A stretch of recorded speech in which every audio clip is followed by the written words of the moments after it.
The castle that once felt like home now felt like a prison. Princess Amara stood by her window, staring out at the distant hills where freedom lived, where Elias lived. Since her father's harsh order, she hadn't stepped outside the stone walls. Guards stood at every exit.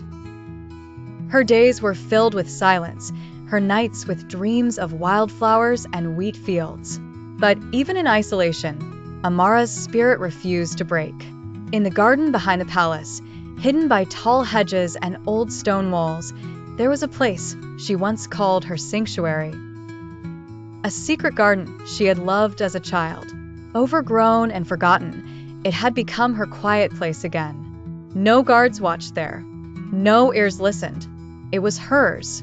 One afternoon, while walking the garden paths, Amara found something unexpected, a small crack in the garden wall. It wasn't large enough for a person to walk through, but it showed her the world beyond. The wind, the grass, the life she missed. Her heart sparked with an idea. That evening, in the village, Elias received another letter, this time delivered by a young stable boy. The message read, "The garden behind the castle. 3 nights from now. I'll be waiting." Elias's heart raced. He knew the risks.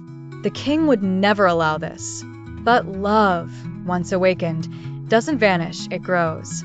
And Elias wasn't ready to let her go.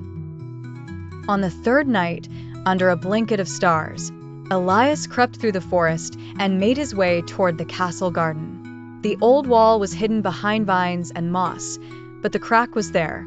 And on the other side, a lantern flickered. "Elias," Amara whispered through the gap. "You came. I told you, didn't I?" He smiled. "Whenever you call, I'll be there." They spoke through the wall, about dreams, about fear, about what might come next.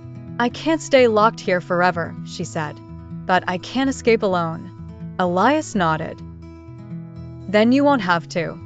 They agreed on a plan, quiet, careful, and risky.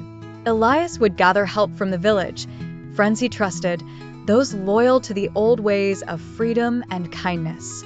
Amara would prepare on her end, watching guard schedules, learning passageways, gathering supplies.